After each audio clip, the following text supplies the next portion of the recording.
மாமியார் அராஜகம். சேல்ஸ் டேஷ்போர்டை பார்த்தால் வித்யா, சென்னையிலிருந்து மட்டும் 33 ஆர்டர்களும், வெளியூரிலிருந்து 7 ஆர்டர்களும் வந்திருந்தன. நீ ஜெயிச்சிட்ட, தன்னை தானே பாராட்டி கொண்டாள் அவள். இப்போது அவளை அவளே தான் உற்சாகப்படுத்தி கொள்ள வேண்டும், அவளே தான் பாராட்டி கொள்ள வேண்டும், அவளே தான் வழிநடத்தி கொள்ள வேண்டும். நிலைமை அப்படிதான் இருக்கிறது. 5 வருடங்களுக்கு முன்பு அவள் நிலை முற்றிலுமாக வேறாக இருந்தது. மகள் வித்யாவுக்கு அந்த வரன் வந்திருப்பதை அப்பாவால் நம்ப இயலவில்லை. மாப்பிள்ளை வெங்கடேஷ் குரூப் 1 நிலை அரசு அதிகாரி பையன் உங்கள் பொண்ணோட ஃபோட்டோவை பார்த்துட்டு சரி சொல்லியிருக்காரு என்று தரகர் சொன்னபோது அவர் மிகைப்படுத்தி சொல்வதாகவே அப்பா நினைத்தார். நீங்கள் முதல்ல நம்புங்க சார், சாதாரண குடும்பத்து பொண்ணு போதும், அதிகம் படிச்சிருக்க வேண்டாம் தான் பையனோட அம்மா சொல்கிறாங்க என்று உறுதியாக கூறினார் தரகர் தங்கசாமி. வித்யாவை நேரில் பார்ப்பதற்கு வெங்கடேஷ், அவன் அம்மா பத்மினி, அவன் அக்கா ராஜேஸ்வரி, அவளது மாப்பிளை ஆகியோர் வந்திருந்தனர். ராஜேஸ்வரி வித்யாவின் அருகில் வந்து நின்று பார்த்து தன் தாயை பார்த்து தலையை அசைத்தாள். இங்கே வாமா என்று வித்யாவை அழைத்தாள் பத்மினி. அருகில் சென்ற வித்யாவை தன் பக்கத்தில் உட்கார வைத்து கொண்டாள். வெங்கடேஷ் ஒரு முறை பார்த்து புன்னகைத்தான். பிறகு எதுவும் பேசவில்லை. எங்களை வளர்த்தது அம்மா தான். அப்பா சின்ன வயசுலே இறந்துட்டாரு. அம்மா தான் உழைச்சு எங்களை படிக்க வச்சாங்க என்றாள் வெங்கடேஷனின் அக்கா ராஜேஸ்வரி. நாங்களும் அப்படிதாம்மா, ஏதோ வயிறார சாப்பிட கடவுள் படி அளக்கிறான் என்றார் வித்யாவின் அப்பா தனசேகரன். பொண்ணுக்கு வீட்டு வேலையெல்லாம் சொல்லி கொடுத்துருக்குறோம், நல்ல புத்திசாலி. எங்களுக்கு தான் காலேஜ் படிக்க வைக்க முடியலை, மற்றபடி கெட்டிக்காரி என்றார் வித்யாவின் அம்மா விசாலாட்சி. அவர்கள் சம்மதம் சொல்லி சென்ற பிறகும் விசாலாட்சிக்கும் தனசேகரனுக்கும் நம்பிக்கை வரவில்லை. குடும்பத்தை கொஞ்சம் விசாரிங்க, இவ்வளோ பெரிய பதவியில் இருந்துட்டு படிக்காத பொண்ணு போதும்னு ஏன் சொல்கிறாங்க என்றாள் விசாலாட்சி. அடுத்த 10 நாட்கள் தனசேகரன் அங்கே இங்கே அலைந்து விசாரித்தார். பையன் கவர்மெண்ட் ஆஃபீஸர் தான், சந்தேகம் இல்லை. அவருடைய ஆஃபீஸ்க்கே நேரில் போய் பார்த்துட்டேன். கௌரவமான பதவி. அப்பா இல்லாமல் கஷ்டப்பட்டு தான் வளர்ந்துருக்காரு. இந்த அம்மா தான் ஏதோ தன்னால் முடிஞ்சதை சம்பாதிச்சு வளர்த்துருக்காங்க. சொந்த ஊரில் அப்படி தான் சொல்கிறாங்க என்றார். வெங்கடேஷ் வித்யா திருமணம் நடந்தது. மனம் கோணாமல் நடந்துக்கணுமா? அம்மா ஆனந்த கண்ணீரோடு மகளை உச்சி முகர்ந்து அனுப்பி வைத்தாள். வெங்கடேஷ் எவ்வளவு அதிகாரம் படைத்தவன் என்பதெல்லாம் வித்யாவுக்கு தெரியாது. எல்லா பெண்களையும் போல தனக்கு ஒரு கணவன் என்றுதான் அவளால் புரிந்து கொள்ள முடிந்தது. வெங்கடேஷ் வேலைக்கு செல்ல வேண்டிய நாள் வந்தது. காலையில் எழுந்து அடுப்படிக்கு சென்றாள் வித்யா. ஏற்கனவே அங்கு மாமியார் இருந்தாள். அத்தை, என்ன செய்யட்டும் என்றாள் வித்யா. நீ எதுவும் செய்ய வேண்டாம், வேலைக்காரி வந்துருவா என்றாள் பத்மினி. காலையிலே அவருக்கு என்ன டிஃபன் கொடுக்கணும், மத்தியானத்துக்கு என்ன சாப்பாடு செய்யணும் என்று கேட்டாள் வித்யா. அவன் எது கொடுத்தாலும் சாப்பிடுவான், நீ கவலைப்படாத என்றாள் மாமியார். வித்யா சமையலறையில் என்ன இருக்கிறது என்று தேடி பார்த்தாள். உடனடியாக செய்யும்படி எதுவும் இல்லை. தன் அம்மா அரிசி மாவு கொடுத்து விட்டது நினைவுக்கு வந்தது வித்யாவுக்கு. ஃப்ரிட்ஜில் தேங்காய் இருந்தது. கொஞ்சம் மாவெடுத்து இடியாப்பம் பிழிந்து தேங்காய் பால் எடுத்து வைத்தாள். வெங்கடேஷ் குளித்து தயாராகி வந்தான். வேலைக்காரி இன்னும் வரவில்லை. பத்மினி அம்மா குளிக்க போயிருந்த சமயத்தில் அவள் சமையலறைக்குள் நுழைந்தான். அம்மா இல்லை. அத்தை குளிக்கிறாங்க அத்தான், நான் கிளம்புறேன், சாப்பிட்டுட்டு போங்க. என்ன இருக்கு? அவன் டைனிங்கில் உட்கார்ந்தான். வித்யா இடியப்பமும் தேங்காய் பாலும் கொண்டு வந்து வைத்தாள். மத்தியானத்துக்கு என்ன சாப்பிடுவீங்க? அம்மா என்ன பண்ணியிருக்காங்க? வேலைக்காரம்மா வந்துடுவாங்கன்னு சொன்னாங்க, இன்னும் வரல. நீங்கள் சீக்கிரமாக கிளம்பிட்டீங்க, சோறு அடுப்பில் வச்சுருக்கேன், என்ன குழம்பு வேணும் என்றாள் வித்யா. இன்னைக்கு கொஞ்சம் சீக்கிரம் போகணும், முடிஞ்சா சாம்பார் வச்சுறேன் என்றான் வெங்கடேஷ். அவன் இடியப்ப சாப்பிட்டு முடிப்பதற்குள் சாம்பார் மணக்க ஆரம்பித்தது. அதற்குள் பத்மினி குளித்து விட்டு வந்தாள். கோதை வந்துட்டாளா என்று கேட்டாள் வித்யாவிடம். இல்லையே அத்தை. பிறகு இவன் சாப்பிட்றான், நான் தான் செஞ்சேன் அத்தை, மாவு இருந்தது, இடியாப்பமும் தேங்காய் பாலும் சேர்ந்து என்றான். நல்லா தான் செய்திருக்கம்மா என்றான் வெங்கடேஷ். நல்லா இருக்காதா பின்ன?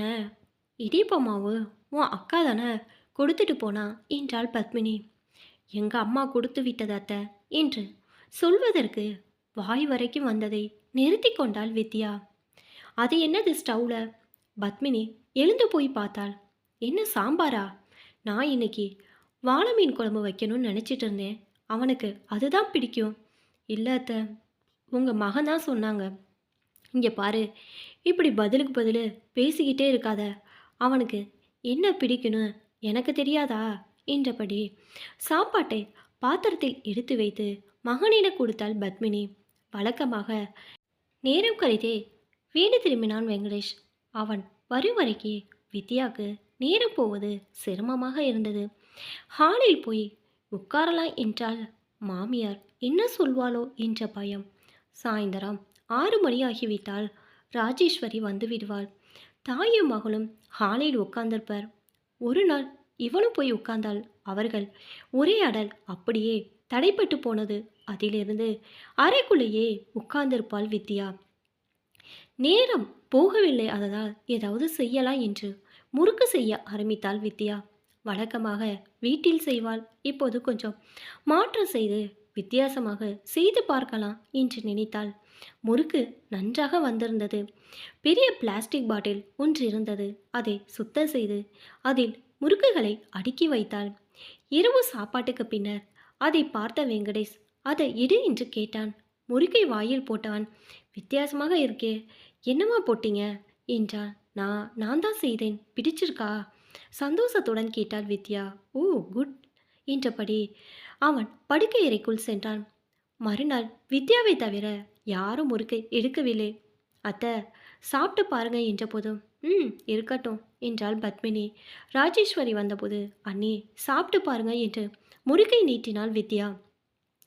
முறுக்கா? இது சாப்பிட்டு சலிச்சு போச்சு. எங்கள் அம்மா முறுக்கு செய்து வித்து தானே எங்களை வளர்த்தாங்க. அவங்க கைப்பக்குவம் யாருக்கு வரும் என்று மறுத்துவிட்டாள் அவள். அன்று கோதையம்மாள் வேலை முடித்து கிளம்பிய போது, கோதை, இதை எடுத்துக்கிட்டு போ என்று அந்த முறுக்கு பாட்டிலை கொடுத்தாள் பத்மினி. உள்ளுக்குள் உடைந்து போனாள் வித்யா.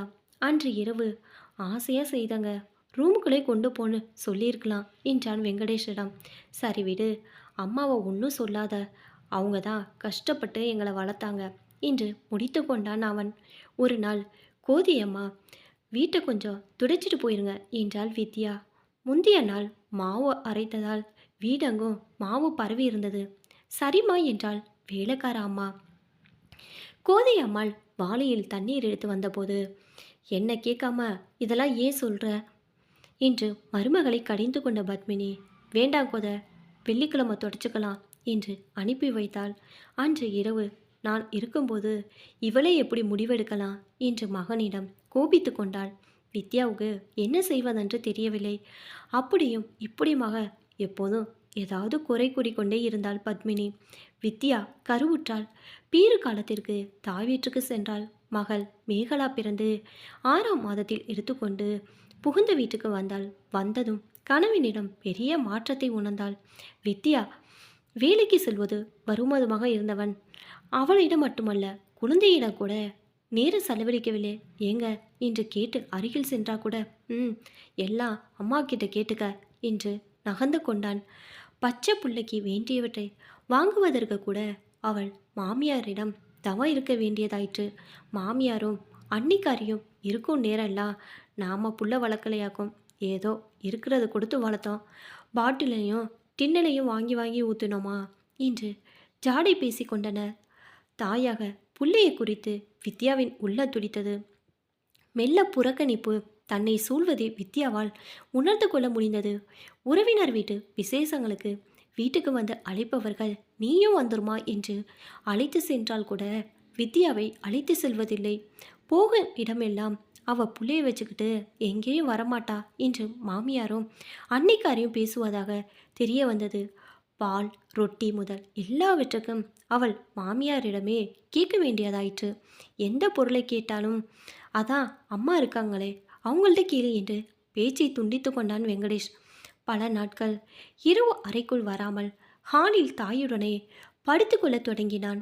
உள்ளே வாங்க என்று அழைத்தால், போய் புள்ளைய பாரு என்று எரிந்து விழுந்தான். நாளடைவில் அவளுடைய தனிப்பட்ட தேவைகளுக்கானவற்றை கூட அவன் வாங்கி தரவில்லை. அத்தை, நான் கடைக்கு போயிட்டு வந்துடட்டுமா? கொஞ்சம் பணம் கொடுங்களே என்று கேட்டால் ஒரு நாள். எம்மா, எது வேணாலும் அவன்கிட்ட கேளு, வாங்கி தருவான் என்று முடித்து கொண்டாள் பத்மினி. ம், எல்லாம் அம்மா கிட்ட கேட்டுக்க என்று கணவனும், எது வேணாலும் அவன்கிட்ட கேளு, வாங்கி தருவான் என்று மாமியாரும் தினசரி வாழ்க்கைக்குள் தானும் ஒருத்தியாக மூக்கை நுழைக்கும் அன்னிக்காரியும் என மனமுடைந்து போனாள் வித்யா. நண்பர் ஒரு வீட்டுக்கு திருமணம் பக்கத்து ஊரில் நடப்பதாக கூறி அப்பா ஒரு நாள் வந்தார். அன்று அப்பாவுடன் புள்ளையை தூக்கி கொண்டு கிளம்பியவள் தான் வித்யா. அதன் பின் புகுந்த வீட்டுக்கு வரவே இல்லை. பக்கத்து கோயிலுக்கு சாமி கும்பிட செல்வது முதல் பெண்ணாகிய தனக்கு வேண்டியவற்றை வாங்குவது வரைக்கும் ஒரு ரூபாய்க்கும் இன்னொருவரின் கையை எதிர்பார்க்க வேண்டிய தன் நிலையை எண்ணி மனதுக்குள் குமைந்தாள். தன்னை நம்பி 4 காசு சம்பாதிக்க வேண்டும் என்ற வைராகியமும் அவளுக்குள் எழுந்தது. பெரிதாக படிக்கவில்லை என்றால் எதையும் எளிதாக புரிந்து கொள்ளும் திறன் அவளுக்கு இருந்தது. தோழி ஒருத்தி ஈஸ்டோரை பற்றி கூற, இணைய மூலம் பொருட்களை விற்கும் முறை பற்றி 4 வார ஆண்களை கோர்ஸில் படித்தாள்.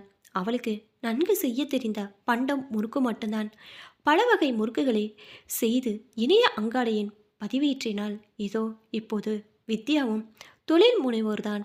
சேல்ஸ் டேஷ்போர்டை பார்த்தால் வித்யா. சென்னையிலிருந்து மட்டும் 33 ஆர்டர்களும் வெளியூரிலிருந்து 7 ஆர்டர்களும் வந்திருந்தன. காலந்தான் எவ்வளோ விரைவாக ஓடுகிறது. குழந்தை மேகலா வளர்ந்து பள்ளிக்கு செல்ல ஆரம்பித்தாள். வித்யா வியாபாரத்தில் வளர்ந்து தனக்கென ஒரு பெயரை சம்பாதித்து விட்டாள். அவள் ஏங்கிய பணத்திற்கு இப்போது குறைவே இல்லை. தாராளமாக பணம் வருகிறது. அரசு சார்பில் பண்பாட்டு தொலைக்காட்சி ஒன்று ஏற்பாடு செய்ய முடிவு செய்யப்பட்டது. தென்பண்டங்கள் பிரிவில் வித்யாவின் முறுக்குகளுக்கு தனி ஸ்டால் அமைக்க அழைப்பு விடுக்கப்பட்டது. அது பெரிய அங்கீகார அரச பண்பாட்டுத்துறையின் இயக்குனர் பொறுப்பில் இருந்தான் வெங்கடேஷ். இருவரும் ஒருவருக்கொருவரை சந்திக்கும் சந்தர்ப்பங்களை வலுக்கட்டாயமாக தவிர்த்து கொண்டன. ஒரு நாள் சமூக நலத்துறை அமைச்சரான பெண்மணி பொருட்காட்சியை பார்வையிட வந்தார். வித்யாவின் ஸ்டாலுக்கு வந்து முறுக்களை சாப்பிட்டு பார்த்தவர் அவளோடு உரையாட ஆரம்பித்தார். உங்களை பற்றி ரொம்ப கேள்விப்பட்டிருக்கேன், ரொம்ப நல்லா செய்கிறீங்க, பிஸ்னஸ் எப்படி போகுது என்று பொதுவாக பேசி கொண்டிருந்தவர் மொபைல் ஃபோனை எடுத்து யாரையும் அழைத்தார். வேகமாக அந்த வரிசையில் வந்த வெங்கடேஷ் அமைச்சர் கடைக்குள் நிற்பதைக் கண்டு தயங்கி வெளியிலே நின்று கொண்டான்.